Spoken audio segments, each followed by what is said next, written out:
పుత్ర పవిత్రాత్మ నామమున ఆమేన్. క్రీస్తునాథునందు ప్రియమైనటువంటి సహోదరి సహోదరులారా, క్రైస్తవ భక్తి సంగీతం నిన్న నేడు రేపు అనే శీర్షికలో రేపు క్రైస్తవ భక్తి సంగీతం ఎలా ఉండాలి, ఏ విధమైనటువంటి నియమాలను మనం ప్రామాణికంగా పాటించాలి అనేటువంటి విషయాలలో మరికొన్ని విషయాలు ఈ భాగంలో చూసుకుందాం.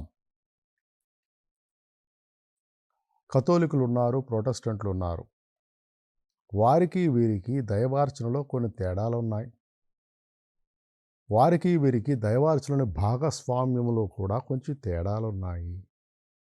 కథోలికులలో దైవార్చనలో ముఖ్యంగా పెద్దగా చదువుకొని వారు, పెద్దగా అవగాహన లేనివారు ఆ దివ్య సంస్కారాల్లో లోతులను తెలుసుకోలేక, ఆ దైవార్చనలోని గూఢార్థాలను తెలుసుకోలేక సతమతమవుతూ ఉంటారు. కానీ ప్రొటెస్టెంట్ సంఘాల్లో అది వేరుగా ఉంటుంది. అందరికీ దాదాపు సమానమైనటువంటి భాగస్వామ్యం లభిస్తుంది. దైవార్చన కొంచెం సరళంగా ఉంటుంది. ఎటువంటి క్లిష్టతలు లేవు. ఎటువంటి సాంగ్యాలు పెద్దగా గందరగోళానికి గురి చేసేవి లేవు.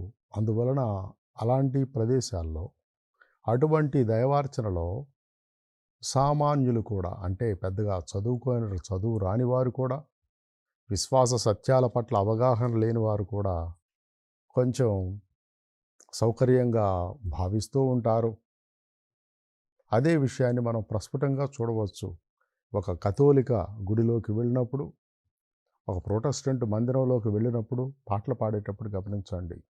ప్రొటెస్టెంట్ల వారు పిల్ల పాపలతో పెద్దవాళ్ళ నుంచి అందరూ కూడా నోరు విప్పి నోరారా ఒకే భక్తి గీతాన్ని కొన్ని చరణాల వరకు అలా పాడుతూనే ఉంటారు. కథోలిక గుడుల్లో కేవలం గాయక బృందంలో కొద్దిమంది మాత్రం పాడుతూ ఉంటారు. అలా పాడేటప్పుడు ఆ పాట మంచి జనాదరణను జనాకర్షణను పొందిన పాట అయితే జనాలు నోరు కదుపుతారు. దాదాపు కథోలిక గుడుల్లో పాడే పాటల్లో 100% పాటలు పాడితే ఒక దైవార్చనలో అందులో దాదాపు ఒక 60% పాటలు ఆ దైవార్చనలో పాల్గొనే సామాన్య ప్రజలకు అర్థం కాకపోవడమో, లేకపోతే అందుబాటులో లేకపోవడమో, లేకపోతే పరిచయం లేకపోవడంలో జరగడం వల్ల వాళ్ళు అందులో గొంతు కలపలేకపోతున్నారు, అందులో భాగస్వామ్యులు కాలేకపోతున్నారు. ఈ విషయంలో మంచి శ్రద్ధాశక్తులు కనపరిచి దానికి సంబంధించినటువంటి ఆ అధికారంలో ఉన్నటువంటి ఆ బాధ్యత కలిగినటువంటి ఫాదర్లు కానీ, సిస్టర్లు కానీ, ఆ గాయక బృంద నాయకులు కానీ, ఉపదేశులు కానీ కొన్ని పద్ధతులను, కొన్ని నిర్ణయాలను తీసుకోవాలని ద్వితీయ వాటికన్ మహాసభ దైవార్చన చట్టం ఆశిస్తూ ఉంది. కథోలికులతో పోలిస్తే ప్రొటెస్టెంట్ విశ్వాసులందరూ ఒక ఏకస్వరంతో నోరారా పాటలు పాడడం మనం గమనించవచ్చు. కథోలికులలో పాతకాలంలో గుడిలోని వారందరూ పాడేవారు. ప్రస్తుత కాలంలో ఆ సదాచారం మరుగున పడుతూ కేవలం గాయక బృందానికే గీతాలాపన పరిమితం అయ్యింది. కొన్ని దేవాలయాల్లో అందరూ పాడుతూ ఉండొచ్చు, కానీ ఎక్కువ దేవాలయాల్లోని సాధారణ విషయాన్ని నేను మీ దృష్టికి తీసుకువస్తున్నాను. దానికి తోడు స్వరకర్తలు కూడా కొంచెం క్లిష్టమైన శాస్త్రీయ బాణీలను సమకూర్చడం వలన పండితులకు బాగానే ఉన్నా కానీ పామరులకు, కొంచెం చదువురాని వాళ్లకు అంతగా చేరువు కాలేకపోతున్నాయి. అందువలన మన రచయితలందరూ కూడా, స్వరకర్తలు కూడా ఆణిముత్యాల్లాంటి పాటలు ఎన్నో గీతాలు అందించినా అవి అందరికీ చేరువు కాలేకపోతున్నాయి. ఈ విషయం ఒక నగ్న సత్యంలాగా మనకు తోస్తూ ఉంది. ఇంకా దైవార్చనలో ఉపయోగించే వాయిద్యాలు భక్తియుత వాతావరణాన్ని, ప్రార్థనాత్మను ప్రోత్సహించేలా ఉండాలి. వాయిద్య సహకారము అది ప్రధానమైనది కాదు, గాత్ర సహకారం ప్రధానమైనది. వాయిద్య సహకారం దానికి తగినట్లుగా ఒక సహకారాన్ని మాత్రమే ఇస్తుంది. అంతేకాని వాయిద్యపు హోరు ఎక్కువైనప్పుడు గాత్ర సంగీతం అందులో మునిగిపోయి పాడుతున్న పాట ఏమో అర్థం కాకుండా ఆ కొట్టేటటువంటి ఆ ప్యాడ్స్, ఆ సౌండ్లు, ఆ కీబోర్డు సౌండ్లు భక్తి వాతావరణాన్ని ప్రతిఫలించలేవు. సాధారణంగా నేను ఎన్నో గుడి పండగలకు వెళ్ళాను. పండుగలకు పబ్బాలకు వెళ్ళినప్పుడు మన కథోలిక్ గుడుల్లో నాకు పండుగ సమయాల్లో లేకపోతే ఉత్సవాల సమయాల్లో ప్రజలంతా కూడా ఎంతో ఉత్సాహంతో ఉంటారు, ఆసక్తితో ఉంటారు. వాళ్ళ ప్రామాణికం ఏంటి? ఎంత గొప్పగా ధ్వని ఉంటే అంత గొప్పగా పండగ జరిగినట్లు, బాగా వచ్చినట్టు పాటలు ఇక్కడ బాగా రావడం కాదు. ఆ పండుగ వాతావరణం ప్రతిఫలించేలా భక్తి భావాలతో కూడినటువంటి వాయిద్య సహకారం, గాత్ర సహకారం 2 ఇనుమడించినప్పుడు అప్పుడు బాగుంటుంది. ఒక కాఫీ పెట్టాలంటే పాలు, ఆ డికాక్షన్ అన్నీ తగు పాలలో ఉంటే మంచి కాఫీ తయారవుతుంది. అంతా డికాక్షనే ఉంటే పాలు అసలు లేకుండా ఉంటే అది కొంతమందికి నచ్చవచ్చేమో, కానీ ఎక్కువ మందికి నచ్చకపోవచ్చు. ప్రియ సహోదరి సహోదరులారా, ఈ విషయాన్ని మనం దృష్టిలో పెట్టుకోవాలి. దైవార్చనలో ఉపయోగించినటువంటి వాయిద్యాలు భక్తియుత వాతావరణాన్ని, ప్రార్థనాత్మను ప్రోత్సహించేలా ఉండాలి. కానీ కొన్ని పవిత్రాత్మ కూటాల్లో, పవిత్రాత్మ సభలు జరుగుతూ ఉంటాయి కథోలికులలో కూడా. ఆ కూటాల్లో భక్తి సంగీతం చాలా ప్రముఖ పాత్రను పోషిస్తూ ఉంటుంది. నిపుణులైనటువంటి వాయిద్యకారులు మృదుమధురంగా భక్తి సంగీతాన్ని వినిపించినప్పుడు, బృందంగా భక్తి గీతాలను ఆలపించినప్పుడు పవిత్రాత్మను స్వీకరించడానికి ప్రజలు పరవశంతో సిద్ధమవుతారు. ఆత్మకార్యాలు కూడా ఆ సమయంలో జరగవచ్చు. కానీ వాయిద్యాల హోరులో విచిత్ర ధ్వనులతో ప్రజల్లో ఒక విధమైన తీవ్ర బృంద ఉద్వేగం కలుగుతుంది. వాయిద్యాలు తీవ్రమైన హోరుతో కొనసాగుతూనే ఉంటాయి. పాటలు పాడేవాళ్ళు పదే పదే రిపీట్ చేస్తూ ఉంటారు. ప్రార్థనలు చేసేవాళ్ళు ఉంటారు. ఆ ఉద్విగ్నమైన వాతావరణంలో ఒక ఉద్వేగభరిత వాతావరణం ప్రజల్లో సామూహికంగా కలుగుతుంది. ఉద్రేకం కలగవచ్చు, కానీ సహాయపడుతుంది అనేది ఒకసారి మనం గమనించుకోవచ్చు. ఒకసారి ఆంధ్రాలో ఏలో కాలేజీలో విద్యార్థులకు ఒక పవిత్రాత్మ కూటం ఏర్పాటు చేశాం. పవిత్రాత్మ కూటం ఏర్పాటు చేసినప్పుడు అంతా భక్తి సంగీత ధ్వనులు, ఆ ఫాదర్లు, ఆ వచ్చిన వాళ్ళు అంతా పెద్దగా స్తుతులు చెబుతున్నారు, కేకలు పెడుతున్నారు, గోల చేస్తున్నారు. అప్పుడు మంచి రచయిత అయినటువంటి ఫాదర్ జోజయ్య గారు ఒక ఫాదర్ని అడిగారంట, ఏంటి అక్కడ అన్ని అరుపులేనా, సరుకేమైనా ఉందా? అన్ని అరుపులేనా, సరుకేమైనా ఉందా అని ఫాదర్ జోజయ్య గారు ఒక ఫాదర్ని అడిగారు.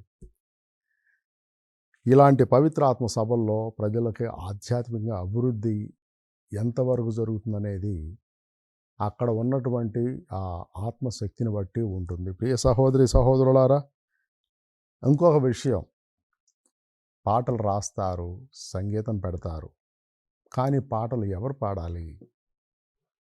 అన్య మతస్థులతో పాడించేటప్పుడు వారికి పాట నేపథ్యం క్షుణ్ణంగా వివరించి ఆ భావం స్వరంలో ప్రతిఫలించేలా రాబట్టగలగాలి.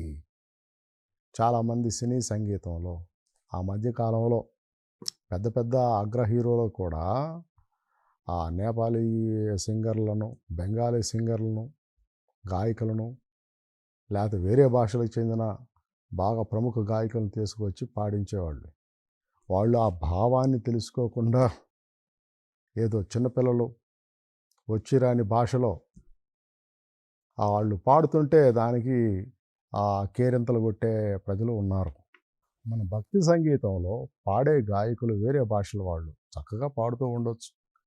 వాళ్లకు ఆ నేపథ్యాన్ని, భావాన్ని క్షుణ్ణంగా వివరించి ఆ భావం వాళ్ళ స్వరంలో ప్రతిఫలించేలాగా రావాలి. ఉదాహరణకి ఎస్పి బాలసుబ్రహ్మణ్యం గారు, ఆయన ఏ పాట పాడినా కానీ ఆ భావం ప్రతిఫలించేలా స్వరంలో తీసుకొస్తాడు. అందుకనే ఎన్నో క్రైస్తవ పాటలో ఆణిముత్యాలు లాంటివి ఆయన స్వరంలో వచ్చాయి. ప్రజలకు ఎంతగానో మేలు చేస్తున్నాయి. సంగీతం సమకూర్చేటప్పుడు కూడా ఈ పద్ధతి పాటించాలి. సంగీతం సమకూర్చేటప్పుడు కూడా ఈ ఈ పద్ధతి పాటిస్తూ మనం ఉండాలి. కానీ క్రైస్తవ కథోలిక గాయకులు స్వానుభవంలోకి ఆ విశ్వాసాన్ని తెచ్చుకొని లీనమై ఒక గీతాన్ని ఆలపించినప్పుడు ఆ ఫలితం ఇంకా బాగుంటుంది. కానీ పెరటి చెట్టు వైద్యానికి పనికిరాదంటారు కదా. అందువల్ల నిష్పక్షపాతంగా చూసినప్పుడు కథోలిక గాయకుల్లో కానీ సంగీతకారుల్లో కానీ ప్రతిభకు కొదవ ఏమీ లేదు.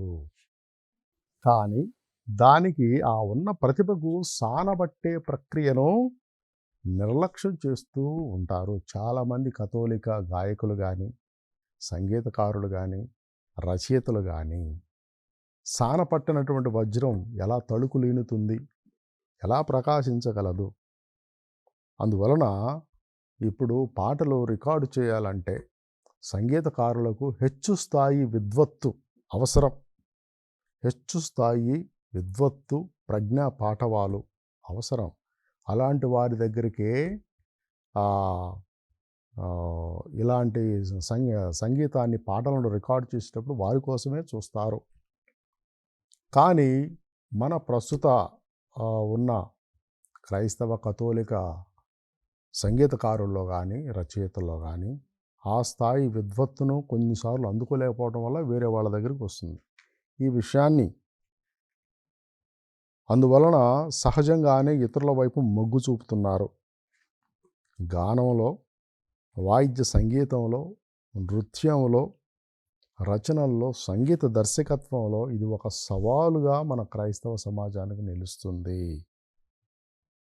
రే సహోదరి సహోదరులారా, సద్విమర్శలు సవినయంగా స్వీకరించి ఆత్మ పరిశీలన చేసుకొని చిత్తశుద్ధితో కృషి చేయాలని, దృఢచిత్తంతో కృషి చేయాలని మనం ఆశిద్దాం. ఉన్నమాట అంటే ఉలికి ఎక్కువ అంటారు కదా.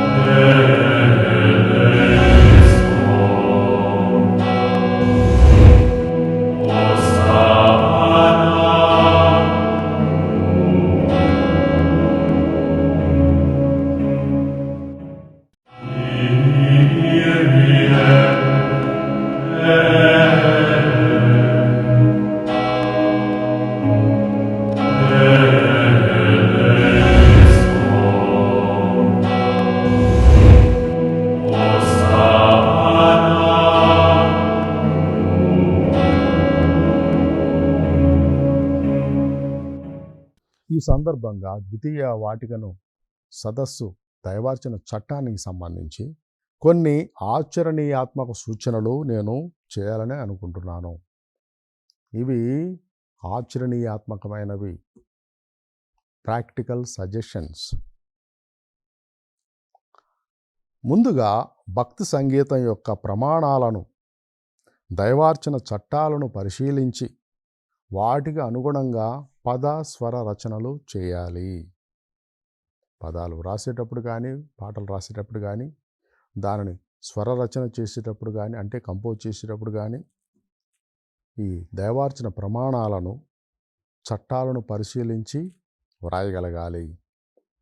ఒకటి చూసుకుంటే మన తెలుగు క్రైస్తవ సమాజం ఎక్కువగా పల్లెల్లోనే ఉంది, గ్రామీణ ప్రాంతాల్లో ఉంది.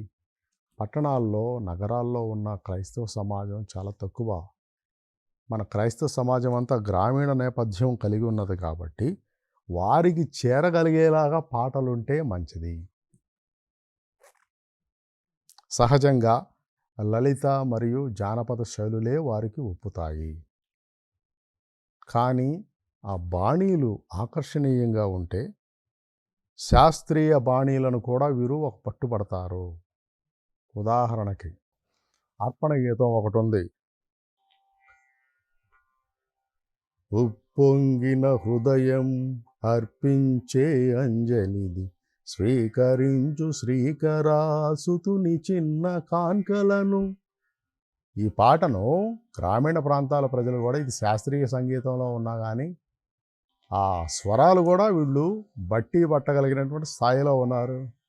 మద నిస నిసగస గమదని సగసని సనిద నిద మద మగ మగ సగ సగమ గమద మద నిద నిస ససగ గమమ గగమ మదద మమదద నిని మమదద నిని నీవే కదా సర్వ సృష్టి అలా అని వెళ్ళాలి. కానీ మమదద నిని మమదద నిని అక్కడ వచ్చిన తర్వాత ఒకే స్థాయిలో ఉన్న స్వరాల్ని వాళ్ళు డిఫరెంట్గా పాడుతూ ఉంటారనమాట.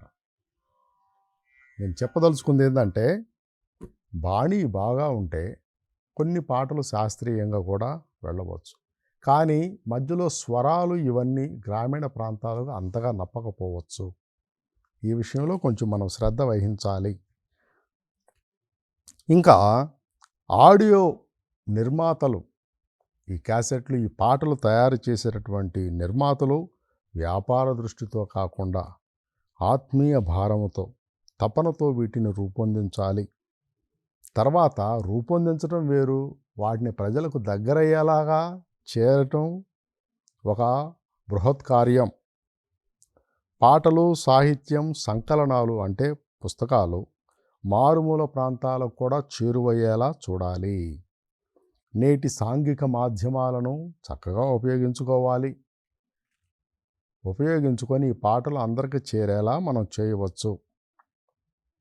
ఈ సందర్భంగా కేవలం పూజ పాటలే కాకుండా ఇతర క్రైస్తవ జీవిత పండుగలకు సంబంధించి, ఉదాహరణకు వివాహం, నలుగులు, అప్పగింతలు, జననాలు, మరణాలు మొదలైన సందర్భాలకు కూడా భక్తి సంగీతం రూపొందించితే బాగుంటుంది. కొంకణి భాషలో, కర్ణాటకలోని కొంకణి భాషలో వివాహం అప్పుడు కూడా ప్రతి సాంగ్యానికి బోల్డని పాటలు వాళ్ళకున్నాయి. నేను అచ్చరు పొందాను. అంత సంస్కారవంతంగా, అంత చక్కగా ఉన్నాయి వాళ్ళ దైవార్చన భక్తి గీతాలు. కేరళ భాషలో కూడా, కేరళ దైవార్చనలో కూడా ఆ భూస్థాపిత కార్యక్రమం అప్పుడు కూడా వాళ్ళ కొన్ని ప్రత్యేకమైన పాటలు ఉన్నాయి. నలుగులప్పుడు, అప్పగింతలప్పుడు, బారసాలలప్పుడు కొన్ని పాటలు ఉంటాయి. మరి తెలుగు భాషలో ఎందుకని లేవు? తెలుగు దైవార్చనలో ఎందుకని ఇటువంటి పాటలు రావడం లేదు? శ్రద్ధ ఎవరు తీసుకోవాలి? ఈ విషయంలో సంగీతకారులు, రచయితలు కొంచెం ఆత్మపరిశీలన చేసుకొని మన తెలుగు దైవార్చన చట్టాన్ని సంతుష్టం చేయాలి, బలోపేతం చేయాలి. మిగతా వారి నుంచి స్ఫూర్తిని పొందాలి. ప్రియ సహోదరి సహోదరులారా, ఇంకా విచారణ గురువులు ఏం చేయాలంటే స్థానిక గాయక బృందాన్ని, కథోలికులను దైవార్చనలో సమానంగా భాగస్థులను చేయాలి. పూజ, ఉత్తర ప్రత్యుత్తరాలు, పాటల పూజ అన్నిటికీ ముందుగా శిక్షణను ఇస్తూ ఉండాలి. పాటల పూజ అప్పుడు ప్రత్యుత్తరాలు కేవలం గాయక బృందంలోని ఒకళ్ళిద్దరు కాకుండా ఆ సంఘం మొత్తం కూడా ప్రత్యుత్తరాల్లో పాల్గొంటే బాగుంటుంది.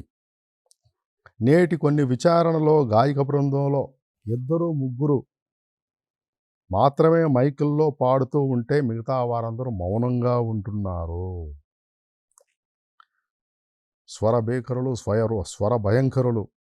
కానీ ఒకటి గుర్తుపెట్టుకోవాలి, మైకులు ఒక్కొక్కటి కాకుండా మైకులు ఒక 15 మంది బృంద సభ్యులు ఉన్నారనుకోండి, ఒక 3 మైకులతో ఒక్కొక్క మైక్కి 5 ఒక అర్ధవృత్తంలో అంటే సెమీ సర్కిల్లో నిలబడి బృందగానం చేసినప్పుడు అప్పుడు ఆ పాటలు బాగుంటాయి.